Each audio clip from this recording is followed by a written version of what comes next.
Here with reaction, Trump legal spokesperson Alina Habba is with us. Alina, thank you. Glad you're here. Well, my understanding is Stormy did not do well upon cross-examination. Her personality changed dramatically. Her demeanor changed dramatically. She was very clear that she was coached by the prosecution in this case.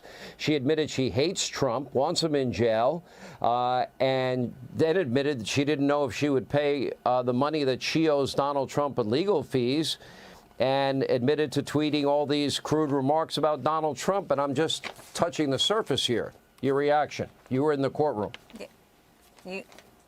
I was in the courtroom today. I was in the courtroom yesterday. What's more compelling to me is that the prosecution, whose case, frankly, in my opinion, has been destroyed, is completely discredited. And now they are saying, as of yesterday, that they want another 2 weeks. And that, to me, says it all, Sean. And the American people need to remember one thing. This case is not about defamation. It is not about a woman. It is about a record-keeping category that was, frankly, correct, made in Trump Tower by the Trump Organization, somebody in accounting who did nothing wrong, who's never spoken to President Trump, while President Trump was doing what? In the Oval Office, running the country. And that is what DA Alvin Bragg is trying to now put a former president on trial for. It's not about the felony counts. It's not about what we heard today. That is a distraction. It is about one thing, Sean, you know it and I know it, and that is to keep Donald Trump out of the campaign trail, because Biden can't beat him. Period. The end. His poll numbers are amazing, and he's not even campaigning. So this is what they have to do, and then put an unconstitutional gag order so that on the days that he can campaign, he can't speak. He can't defend himself. What I have seen is absolute demise of American judicial system. You said it perfectly in your monologue, Sean. I can't believe what I've seen for the last 2 days in that courtroom. And now you've got a judge who will not grant a mistrial when they violated parameters that he gave. They did not care. They went ahead and put salacious information that was frankly false. We know that from words that were said prior to this trial. And now we're sitting here scratching our heads wondering where taxpayer dollars are going. Also that President Biden can win in November. That is all this is. It was very clear to me today. As a matter of law, everything she talked about today was immaterial. I mean, it had really nothing to do with the law. Let me go back to the official statement that she says she was pressured to sign in January of 2018 that I just read.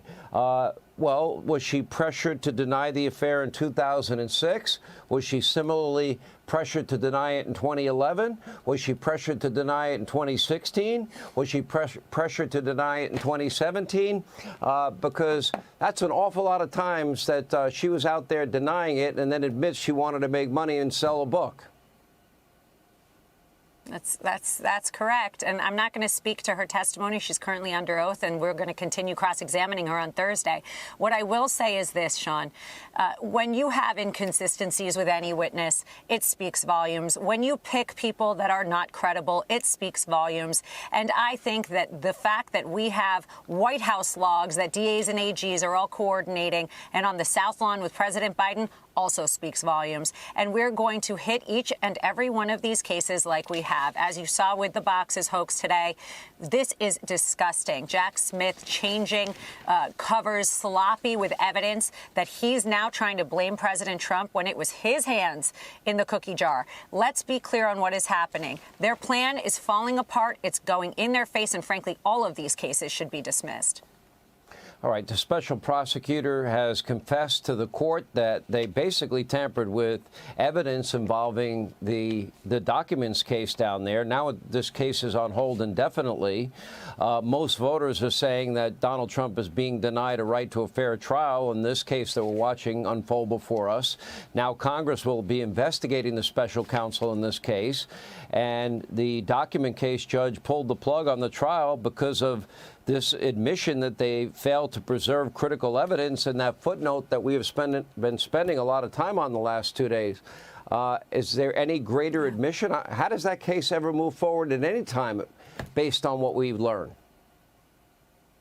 Because when you're rushing cases, when you're bringing cases that are not true, when you're politically motivated, in time it will show. I always tell the American people, sit tight and wait. What we saw today was a story that I've heard for a decade that is complete garbage. And finally, the facts are coming out and the cases are falling apart like a domino, one at a time. You've seen it in Georgia. We're seeing it with Jack Smith.